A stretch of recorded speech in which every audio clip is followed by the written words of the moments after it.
Inshallah, we'll start. This is the first class in studying this book. What? This is the first class in studying this book of Bulugh al-Maram. But we also decided to read from this book. It's called Al-Mawsu'a Al-Fiqhiyya Al-Muyassara, which means that the fiqh encyclopedia made easy. That's what it means. So, inshallah, we'll read from this one because it does provide the classifications, give you an overview of the subject. After finishing each small chapter, then we can start the hadith that relate to it. But as we read in the chapter itself, the good thing about this book is that the way he explains every subject is just by mentioning the verses and the hadith, the sayings of the Prophet ﷺ that pertain to this subject. So there's not too much talk from the author himself. He just mentions the dalil, the evidence, and that's what we need to know. Because normally we have to be aware of these texts that give us the commandments of the prohibitions in every subject. Because we are required and responsible in front of Allah to listen and obey to these texts, the Quran and the Sunnah. وَيَوْمَ يُنَادِيهِمْ فَيَقُولُ مَاذَا أَجَبْتُمُ الْمُرْسَلِينَ. Allah on the Day of Judgment will ask us, مَاذَا أَجَبْتُمُ الْمُرْسَلِينَ. What was your response to my messengers? Okay, so, and that is why it is always good that the knowledge that we have is always based on evidence from the Quran and Sunnah. Why did I do this? I did it because Allah said so and so, or His Messenger said so and so in this subject. And just a reminder, there's a hadith of the Prophet ﷺ in which he says, من سلك طريقا يلتمس فيه علما سهل الله له به طريقا إلى الجنة. وفي بعض الروايات سلك الله له به طريقا إلى الجنة. The meaning is that whoever seeks knowledge or takes it upon himself to study the knowledge of the Quran and the Sunnah, the ilm here means the knowledge of the deen, Allah will make his path to heaven easy. Because then in every aspect of your life, you know exactly what Allah's commandment is for you. So, and then if you have that intention that I'm doing this because then your good deeds multiply, because you knew that this is the right action to take at this right time, and why so. So that's important. So just to go, and we'll try to be as concise as we can. Normally scholars, when they start talking in fiqh, in Islamic law, they start with the chapter of Al-Miyah, talking about the different classifications of the different waters that we can use for wudu or we cannot use for ablution. And why is that? Because the most important act of worship that we do as a Muslim throughout our life is what? The salah, the prayer, right? So we cannot perform salah without wudu. And that is why they normally start with the water, because that is what we use for wudu. They start talking about the water and the different vessels that the water can be contained in, and then they talk about the wudu and ghusl. Then they go to the tayammum, and then they go to the salah. So the purification, and then they go to the salah. So al-miyah wa aqsamuha. So he starts with at-tahara, purification, and he says al-miyah wa aqsamuha, the different kinds of waters. And then he talks about al-ma' at-tahur. So the water is normally classified into three categories: tahur, an-tahir, and najis. Tahur means it is pure in itself and it can be used for purification. Tahir means it is pure, and that is the opposite of something that is defiled or something that is unclean. It is pure in itself, but you cannot use it for purification. While an-najis, which is the unclean, ritually unclean, is the water that even if it comes on you, you have to clean it. And of course you cannot use it for purification because it is najis, it is unclean in itself. And if it comes on your clothing or on your body, you have to cleanse it. So we can only use one kind for ablution, wudu, and for ghusl, and for wash, the ritual wash, which is al-ma' at-tahur.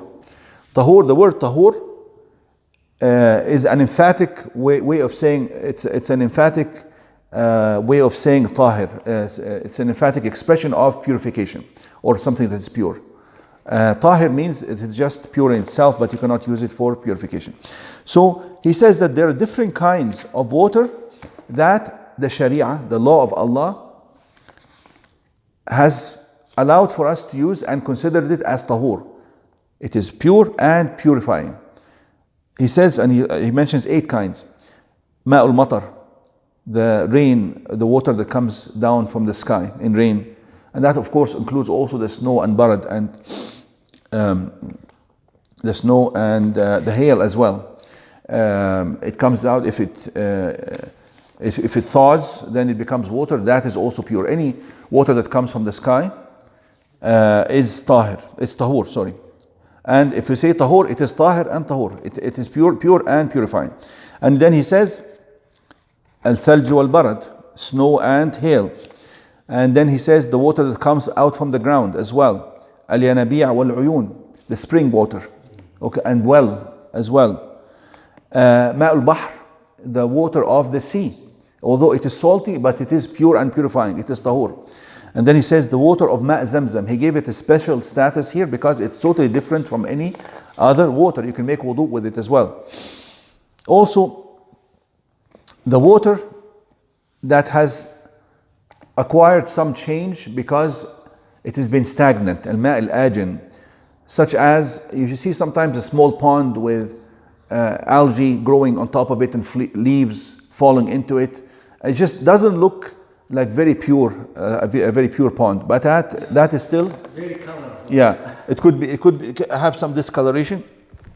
That is still tahur. That is still tahur. You can still use it because all these things that fell into it are naturally occurring phenomenon that happens to stagnant water, and they are all pure. There's no najasa here. There's no uncleanliness. And then he says the following kind. He mentioned 6 right now. 7 is a water in which some najasa has fell into it, something that is unclean ritually, such as, for instance, a few drops of urine fell into a big basin that contains water, but it did not change its color or characteristics like smell. Then that is what that still remains tahur. That's important. Okay. As long as features have not changed, and if you walk in and you see it, you don't even recognize that any kind of urine drops have fallen into it, then it is tahur. And then the 8th kind is al-ma' al-musta'mal, which is water used by somebody else before you. Still remains tahur. So let's say there was a basin of water, somebody came and made wudu out of it, and of course some of its leftover water is in that basin. You can still use it. As long as they don't throw the water back in the mouth. No, even that. I mean, of course, it's not. It has been disgusting, yani. But we're talking. Is it tahur or not? It is tahur. Okay. Maybe it was your wife. You will use it or not. You will use it. So if your wife used some water, right? Even if she did put in her mouth and spit the water back into that basin, you will still use it, no problem. So that means you can clean yourself in the bathtub, because I always thought that you have to take shower. See that's a good example of just knowing some small piece of information how it make your life easy, and at the same time, knowledge makes your life easy, and at the same time allows you to gain reward very easy as well. Yes, of course, you can. You can be in the bathtub and you make the wudu just from the water that you're immersed in. You can. Yeah. Here also this is al-ma' al-musakhan. If water that has been heated, we'll talk about that as well. He just mentioned the different categories so that nobody starts thinking, oh, this water has been heated, can I use it or not? Yes, you can use it for tahara. So we mentioned those 8 kinds, and the good thing is that with each kind he will mention a piece of evidence from the Quran and Sunnah. For instance, al-ma' al-matar, the water that comes from the sky. Allah said about it, أعوذ بالله من الشيطان الرجيم, وأنزلنا من السماء ماء طهورا. I've sent down from the heaven water that is purifying, tahur. وَيُنَزِّلُ عَلَيْكُم مِّنَ السَّمَاءِ مَاءً لِيُطَهِّرَكُم بِهِ. Allah sends down water from the sky to purify you with. So that is the evidence for the ma' al-matar, the water that comes from the sky. When you come to the snow and the hail, it falls under the rain, of course, comes from the sky, but he also mentioned the hadith of the Prophet ﷺ in which he says, اللهم اغسل خطاياي بالماء والثلج والبرد. Oh Allah, purify me from my sins. And that is one of the dua that he used to say at the beginning of the salah. Purify me of my sins with water and snow and hail. والبرد. Okay? He went from the regular water to the little bit colder, which is the snow, to the more cold and freezing, which is the hail. Now, and I have a question. No. It didn't mention the water in the river that's flowing, because we always heard that when the water is flowing, yes, it's clean. absolutely.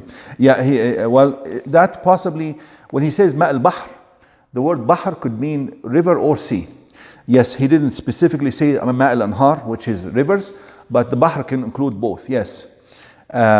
When he says, for instance, ma' al-yanabi' wal-uyun, the spring water, Allah says in the Quran, أَلَمْ تَرَ أَنَّ اللَّهَ أَنزَلَ مِنَ السَّمَاءِ مَاءً فَسَلَكَهُ يَنَابِيعَ فِي الْأَرْضِ. Don't you see that Allah has brought down from the heaven water and He made it come out and gush out from the earth.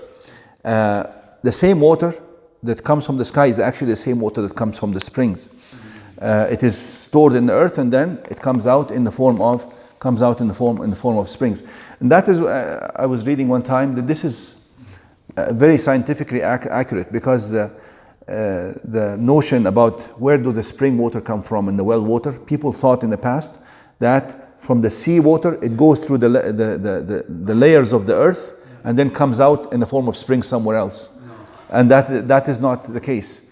When they tracked the water to find out where did the spring water come from, originally it came out from rainwater that went down into the earth, into the layers of the earth, and then came out in the form of a spring. So this is scientifically accurate, and it basically said something that humanity in general was thinking the opposite. They thought that it came out from the water of the sea. And then ma' al-bahr, and this is the first hadith mentioned in the book of Bulugh al-Maram. The water of the sea. Prophet ﷺ said about the sea, هو الطهور ماؤه الحل ميتته. This hadith will be talked about in more detail when we start the book of Bulugh al-Maram. Here he says about the water of the sea, because the companions were asking him, when we go on a ship, we don't take enough water. The water will not be enough for us to drink and to make wudu. What do we do? Can we use the water of the sea? He says, هو الطهور ماؤه الحل ميتته. He says, yes, the water of the sea is tahur, it is purifying. And then he added some more information that even the fish that die in the sea, they are also edible and they are halal to eat. It's permissible to eat them, al-mayta. Although you didn't fish it out alive, it's still, if it died in the sea, you can still eat it. And the sea here applies to the salty water and the lake water and the rivers as well. Ma' zamzam, as you know, Prophet ﷺ used to make wudu with ma' zamzam. The water that has stayed in the same place, or the water that has changed because something tahir, something that is not najis, something that is not unclean fell into it, you can still use it. And inshallah I'll mention the evidence behind that. When the daughter of the Prophet ﷺ died, he told the ladies who were going to give her the wash before burying her, he said, اغسلنها ثلاثا أو خمسا أو أكثر من ذلك إن رأيتن بماء وسدر وجعلنا في الآخرة كافورا. They didn't have soap. So the way they made the water, the only soap they used is something called sidr, some kind of leaves from a tree, shajarat al-sidr. This kind of tree, the leaves, when you crush them like this, they had a very nice scent. And it was more cleansing when you mixed it with the water. So he told them to make the ghusl for his daughter when she died, to make the ghusl for her using this water that is mixed with these leaves. Although now it will have a different color and a different scent, but it is mostly water with some kind of color and scent of something that was originally clean, which is this sidr. So if you have some soap, little bit of soap that fell in the water, it will still be usable and can be used for. Yeah, that's another thing. If you're in the bathtub and some soap or some shampoo fell and discolored the water a little bit and changed its smell a little bit, still you can use it. Okay. Also, one of the wives of the Prophet Muhammad sallallahu alaihi wasallam, her name is Maymuna, sometimes used to make wudu from the same pot that she had some kind of dough in it. So some pieces of the dough or the color of the dough would make the water a little bit whitish, and she still use it for her wudu. The Prophet sallallahu alaihi wasallam approved that as well. So that is another evidence for that, and there's more evidences, but I don't want it to make it too long.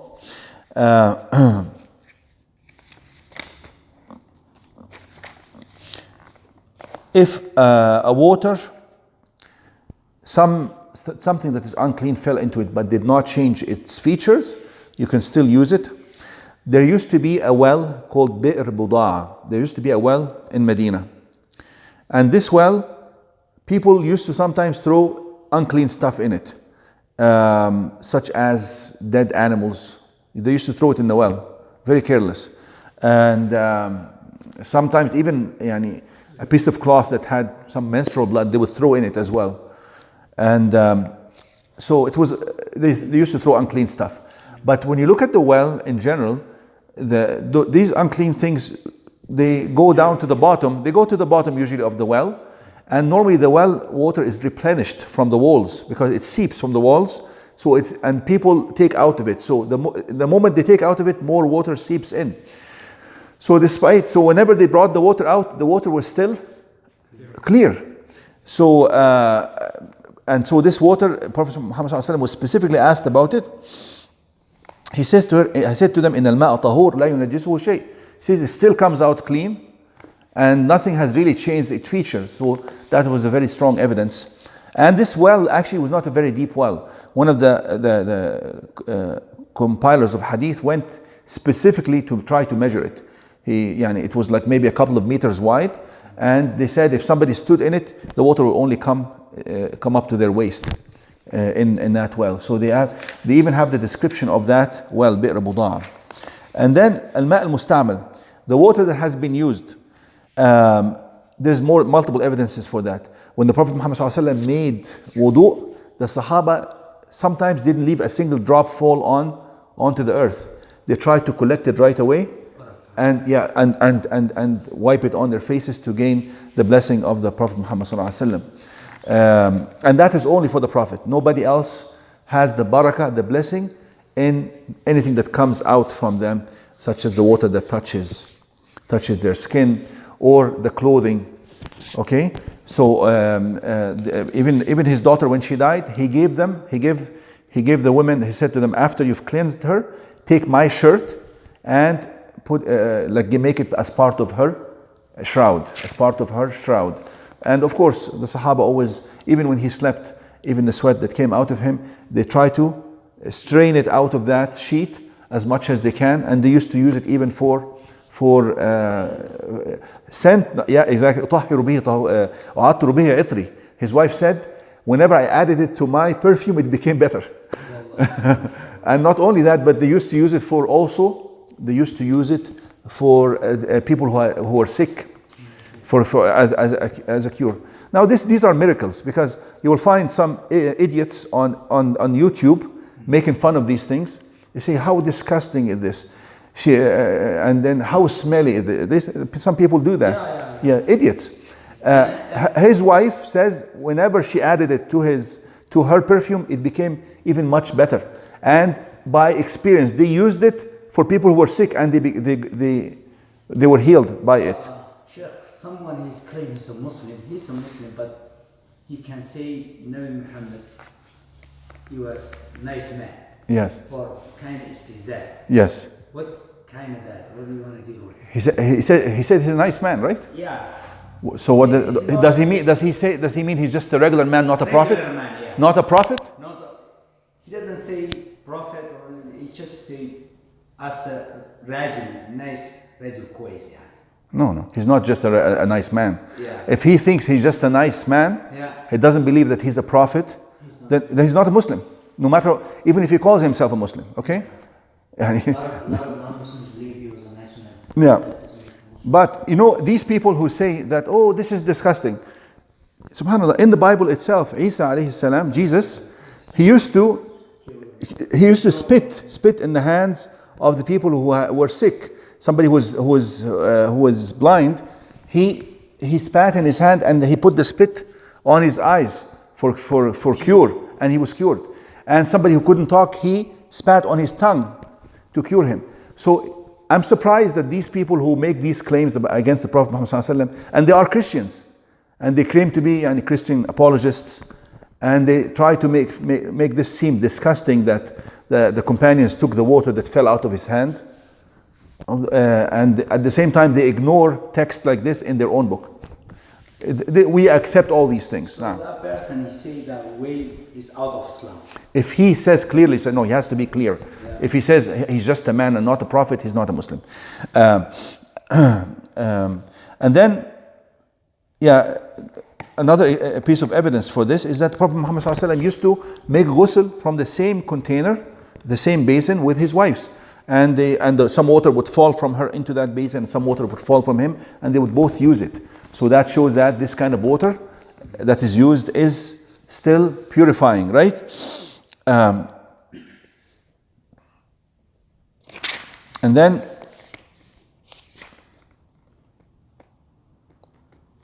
finally,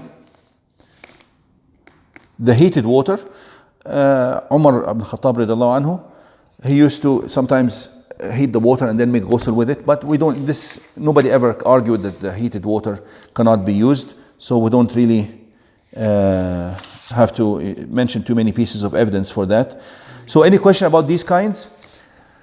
Now we just finished quickly an overview of the different kinds of water that you can use, and then inshallah we'll talk about the other kinds. Any quick question about this? I just have a comment. Yes. Nowadays, because of technology, they take the water from wastage, and then they treat it, and then they put it back in the river once it's clean. So I suppose that's because technology can do it. If technology can purify a water and take away the features of najasa or features of change in it, that water will become again purified. All the municipalities, they do it. Yes. Whatever the waste. Yeah, even that water, if you drink it, it wouldn't give you disease. So as long as the features have been removed, then it returns to its original state, inshallah. So I'll stop here.